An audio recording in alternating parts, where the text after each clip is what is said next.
بسم الله الرحمن الرحيم وەک نەریتێکی ساڵانە و لە چوارچێوەی کار و چالاکیەکانی خۆیدا مەڵبەندی ئەندەرانی کۆمەڵی دادگەری دیداری ئیمانی ساڵانەی خۆی بۆ کادیر و ئەندامانی خۆی لە ئەوروپا ساز کرد. برایانی مەڵبەندی هەندەرانی کۆمەڵی دادگەری بە سپاسەوە و ئەرکیان کێشا کە دیدارێکی زۆر قەشەنگیان ساز کرد. خەڵکێکی زۆر ئەم شەو کۆبووە کە بۆ ماوەی چەند کاتژمێرێک لە خزمەتیانە بووین بە کۆمەڵێک بەرنامە و بە کۆمەڵێک وتار کە ئەو خەڵکە لە ڕێگای دوورەوە هاتبوون بە تایبەتی بۆ ئەم دیدارە. جێگای ڕێز و پێزانینە کە سوپاس ئاراستەی مەڵبەندی هەندەرانی کۆمەڵی دادگەری و بەڕێزان بەرپرسی مەڵبەند و هەروەها کارگەڕانی مەڵبەند ئەندامانی مەڵبەند بکرێ کە ئەرکیان کێشا و سوپاس بۆ خوا دیدارەکە ئەتوانین بڵێن ئامانجی خۆی پێکا.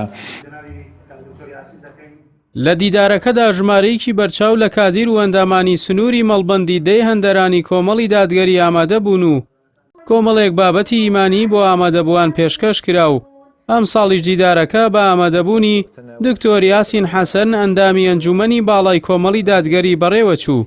تێیدا ناوبرا و وتەیەکی پێشکەش کرد.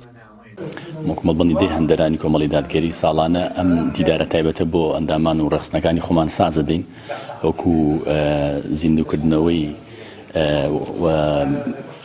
بەرزکردنەوەی ئاستی ئیمانی ئەندامانی خۆمان، پاشانیش گرێدانەوەی جارێکی تری برایەتی و ڕۆحی برایەتی و ڕێخستنەوەی ئەندامانی ئەم سنووری مەڵبەندەیە. جگە لەم دیدارێکی ساڵانەی ترمان هەیە گشتیە بۆ هەموو چین و توێژەکان و بۆ هەموو ڕەنگەکان، نەک تەنها بۆ ئەندامان و ڕخستنەکان، و پاشان کەمپینێکی ساڵانیشمان هەیە خێزانی ئەویش بە هەمان شێوەیەک تا ڕادێک گشتیە.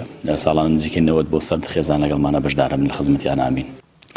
جالیەکی بێکەسین و هەتیوین و کەسێ نییە بە چواردەوەرمانە بێت و هاوکارمان بێت و یارمەتی دەرمە بێ، تەنها ئەوەندە نەبێت کە خۆمان لە بینی خۆماندا کە برایەتی و کەسایەتی و خزمەتی و دۆسایەتی بپارێزین. ئەویش بە ئەنجامی کۆبوونەوە لەسەر سفرەیەک و بەشداریکردن لە کۆڕ و سیمینارەکان و بە تایبەتی تر کۆڕ و سیمینارێکی ئیمانی ئەگەر بە تایبەتی فرسەتە بێن مامەسایەکی بەڕێز لە کوردستان و تەشریفیان بێنێتە ئێرە ئەم کۆڕانە سیمینارانە دەمانەوێت جارێکی تر و جۆرێکی تر ئەو دابڕانێک کە هەیە لە ناو زۆرە لە ئایلەکانی وڵاتانی ئەوروپا لێرە ئەو دابڕانە نەمێنێ و زیاتر برایەتی خۆشەویستی و مەحەبەت یەکتری کۆمان بکاتەوە لەسەر سفرەی ئیسلامەکە ئینشاءالله. مەڵبەندی ئەندەرانی کۆمەڵی دادگەری ساڵانە بۆ گرێدانەوەی خێزانە کوردەکانی نیشتەجێی بەریتانیا کۆڕ و کۆبوونەوە و بۆنەی کۆمەڵایەتی بەڕێوە دەبات لە پێناو هێشتنەوە و پاراستنی بەها کولتوری و ئاینیە باڵاکان و هاوکات بەهێزکردنی پەیوەندیە کۆمەڵایەتیەکانی نێوانیان.